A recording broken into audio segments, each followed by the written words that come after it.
দাও, ওই জ্ঞান তুমি আমাকে দাও, যে ইলম যে জ্ঞান শেখে আমার উপকার হবে, লাভ হবে। আল্লাহ তুমি ওই জ্ঞান আমাকে দিও না, তুমি ওই ইলম আমাকে দিও না যে জ্ঞান যে ইলম শেখে আমার উপকার হবে না।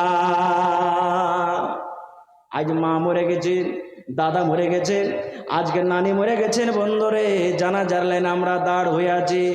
বাপ দাদার যুগ থেকে জানাজা পড়ে আসছে, পড়তে হবে, কিন্তু যত লোক জানাজাতে আমরা দাঁড় হয়ে থাকছি, এক এক করে যদি জিজ্ঞাসা করা হয় মুসলমান বাপের জানাজাতে দাঁড় হয়ে আসো রে আব্দুল্লাহ, আব্দুর রহমান, এরে জাইদুল্লাহ, এরে আব্দুল সাত্তার, মা মরে গেছে, মায়ের জানাজাতে তুমি দাঁড় হয়ে আছো, বলো তো জানাজার দোয়াটাকে কিভাবে জানাজাটা পড়ে একটু বলে দাও। কত লোক আছে বলতে পারবেন না। এক এমবিবিএস ডাক্তার, বড় ডাক্তার, ডাক্তারি করছেন, বাপ মারা গেছে, শুনেছে যে আমার আব্বা মারা গেছেন, 60, 70, 80 বছর বয়স, ওর বাপের জানাজাতে দাঁড় হয়েছে, জানাজা শুরু হবে, এরকম টাইমে এমবিবিএস ডাক্তার জোর জোর করে কাঁদতে শুরু করেছে, কাঁদতে লেগেছে। গ্রামের লোকেরা বলছেন ডাক্তার সাহেব কেন আপনি কাঁদছেন, আপনার চোখে কেন পানি দেখে ব্যাপারটাকে, কেন কাঁদছেন আপনি, কাঁদতে হবে না, বাপ মরে গেছে, আল্লাহ রাব্বুল আলামিন দুনিয়াতে যতদিন হায়াত দিয়েছিলেন দুনিয়াতে বাঁচলেন, কেন আপনি কাঁদছেন ব্যাপারটাকে।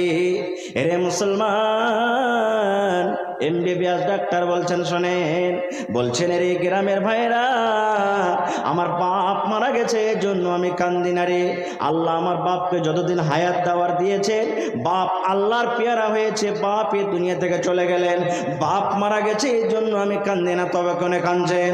ডাক্তার বলছেন এই জন্য আমি কান্দি, আমার আব্বা জান 10 বিঘা জমিন আমার আব্বার ছিল, 10 বিঘা জমিনকে বিক্রি করে আমাকে আমার আব্বা জান এমবিবিএস ডাক্তার করেছেন, আমি পড়ে লেগে ডাক্তার হয়েছি, মাসে আমি 2 লাখ 3 লাখ করে আমি কামাচ্ছি, মাসে 2 লাখ 3 লাখ করে আমার আমদানি হয়, কিন্তু বন্ধুরে এমন জ্ঞান এমন ইলিম আমার বাপ আমাকে দিয়েছে, আমার বাপ 10 বিঘা জমিন বিক্রি করে আমাকে এমবিবিএস ডাক্তার করেছে, কিন্তু জীবনে কোনো দিন আমাকে কোনো মৌলানার কাছে আমাকে টিউশন করেনি। এরে বেটা, যেদিন আমি মরে যাব বেটা রে, যেন তুই আমার জানাজার নামাজটা তুই পড়াইতে পারিস, এরকম ইলিম এরকম জ্ঞান আমার আব্বা আমাকে দেয়নি।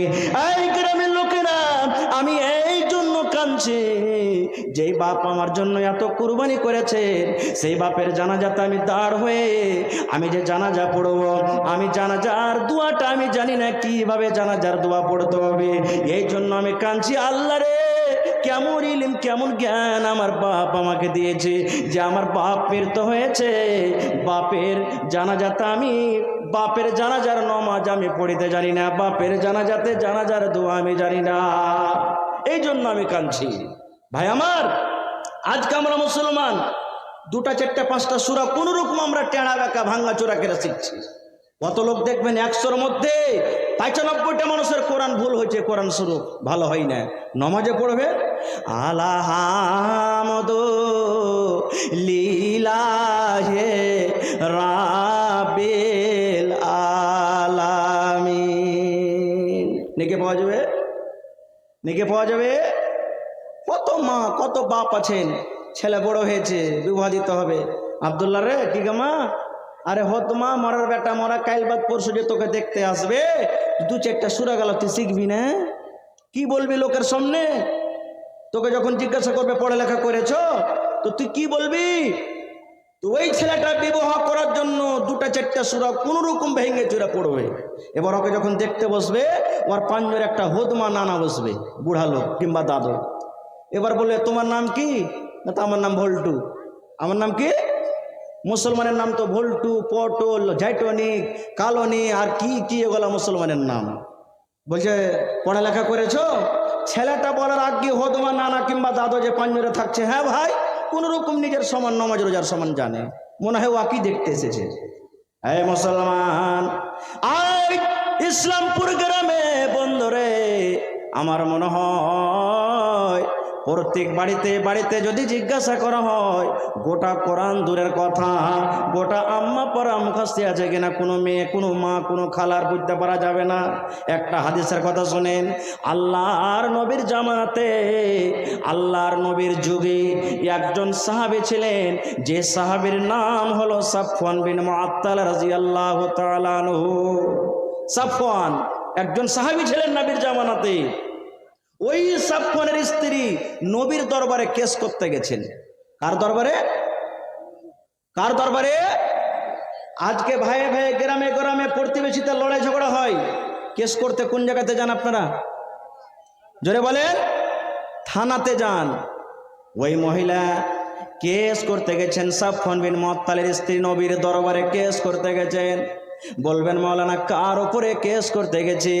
যা নিয়ে কে ঝগড়া হয়েছিল জিন্না, শাশুড়ি বউতে ঝগড়া হয়েছিল জিন্না, ননদের সাথে ঝগড়া হয়েছিল জিন্না, দেওয়ারের সাথে ঝগড়া হয়েছিল জিন্না, কাপড় স্বামীতে দেয় না এই জন্য জিন্না, তাইলে ওকে মারতক স্বামীতে কিনা। এই মুসলমান, আল্লাহর নবী বসে আছেন। আজকে যেমন আপনারা বসে বসে জালসা শুনছেন, ঠিক নবীর কাছে মজলিস লেখা আছে। এবার ওই মহিলা সাফওয়ানের স্ত্রী এক পা দু পা করে হাঁটতে হাঁটতে হাঁটতে নবীর দরবারে চলে গেছেন। স্বামীর ওপরে কেস করবেন, নিজের স্বামীর ওপরে মোকদ্দমা দায়ের করতে গেছেন, নিজের স্বামীর শিকায়েত নিয়ে আল্লাহর নবীর দরবারে চলে গেছেন। কেস করতে যদি যাইছে, দেখছে মহিলাটা যে তার স্বামী সাফওয়ান বিন মুআত্তাল নবীর পাঞ্জরে বসে আছেন। এবার মহিলা মনে মনে ভাবছেন, আল্লাহ, যার ব্যাপারে কেস করতে এসেছি ও তো নবীর পাঞ্জরেই বসে আছে, কেমন করে কি হবে আল্লাহ? আপনারা বলেন তো, দু পার্টিতে মার্ডার হয়ে গেছে, একসাথে কেস করতে যাবে না আলাদা আলাদা? আলাদা আলাদা। এবার মহিলাটা বলছেন, আল্লাহ, আমি স্বামীর ব্যাপারে কেস করতে এসেছি, স্বামীর শিকায়ত নিয়ে এসেছি আল্লাহ নবীর দরবারে, আর আমার স্বামী তো নবীর পাঞ্জরে বসে আছে, কেমন করে কি করব? এবার মহিলাটা বলছেন, যা হবে তা হবে, পরে দেখা যাবে, কেস করতে এসেছি কিন্তু কেস করব। এবার মহিলা আল্লাহ রসুলকে যা বলছেন, আসসালামু আলাইকুম ইয়া রাসূলুল্লাহ। ওয়ালাইকুম আসসালাম ওয়া রাহমাতুল্লাহ। কি ব্যাপার? কে তুমি? কি কারণে এসেছো? এবার মহিলা বলছেন, আল্লাহর নবী গো, সাফওয়ান বিন মুআত্তাল, এই যে আমার স্বামী আপনার পাঞ্জরে বসে আছেন গো নবীজি, এই যে সাফওয়ান বিন মুআত্তাল আপনার পাঞ্জরে বসে আছেন, এটা হলো আমার স্বামী, আমি হলাম তার স্ত্রী। আল্লাহর নবী গো, আমার স্বামীর ওপরে 3টা কেস করতে এসেছে গো নবীজি, আমার স্বামী সাফওয়ানের ওপরে 3টা শিকায়ত নিয়ে এসেছে, আমার স্বামীর ওপরে 3টা কেস করতে আমি এসেছি। রাসূল বলছেন, তোমার স্বামীর কেস নিয়ে এসেছো তুমি? বলছে জি। আর স্বামী কিন্তু শুনছেন। মায়েরা, খালারা শুনেন ভালো করে, আমার মা খালারা শিকায়ত করবে মন্ডলের কাছে। কি শিকায়ত? মৌলভী সাহেব, আমার হোদলা স্বামীটা যা আছে আমাকে মারে, কাপড় দে না, এই দে না, ওই দে না, এরকম আমরা শিকায়ত করব। রাসূল বলছেন, কি ব্যাপার, কি কথা আছে তোমার স্বামীর ব্যাপারে? রে বন্ধু শোনেন, সাফওয়ান বিন মুআত্তালের স্ত্রী বলছেন, আল্লাহর নবী গো, আমার স্বামী সাফওয়ান বিন মুআত্তাল, আমি যখন নামাজ পড়ি গো নবীজি, নামাজের হালাতে আমাকে মারে, আমাকে ফাইট মারে, আমাকে কিল মারে, আমাকে গুতা মারে, আর বলে, বিবি রে, নামাজ ছেড়ে দে রে বেবে, আর তোকে নামাজ পড়তে হবে না।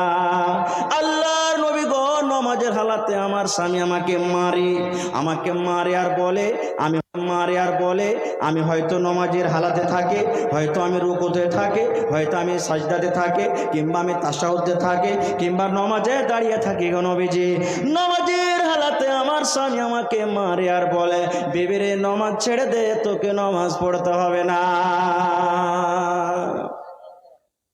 এটা ভালো কাজ?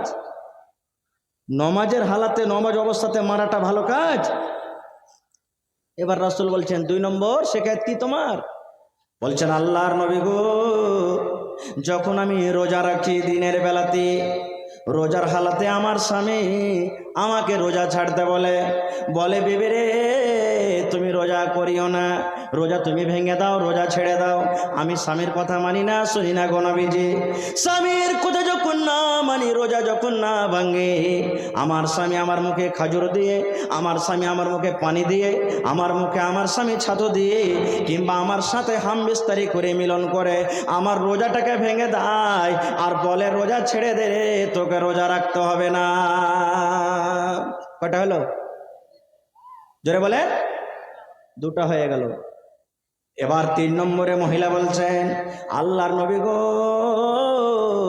আমার স্বামী ফজরের নামাজ পড়ে যখন সূর্য উঠে যায়, সূর্য ওঠার আগে নামাজ পড়ে না গো নবীজি।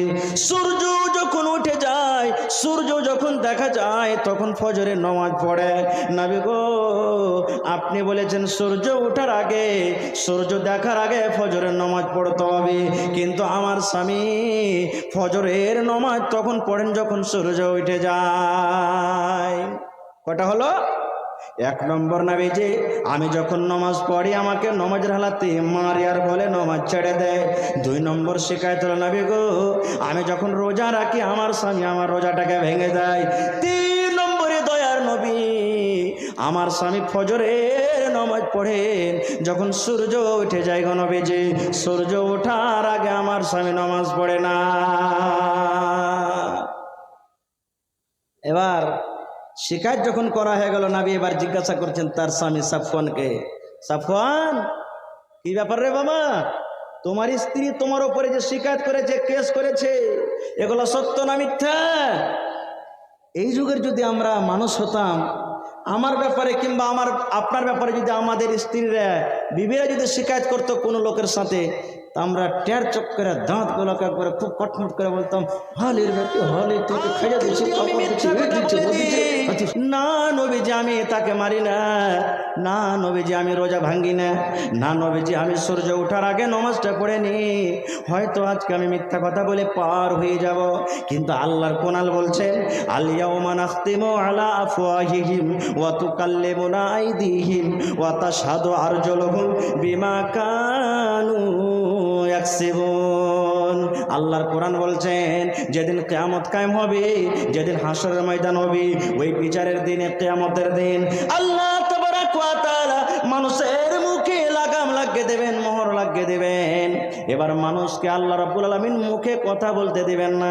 আজকে আমরা দেখি যখন গাই দহন করি, গাই যখন দহন করে বাচ্চা থাকে, গায়ের একটা বাচ্চা যেন মার দুধ না খেয়ে নেয়, তখন আমরা মুখ তারা বেঁধে রাখি, মুখে দিয়ে কি বলেন? তো আমরা টুনি বলি।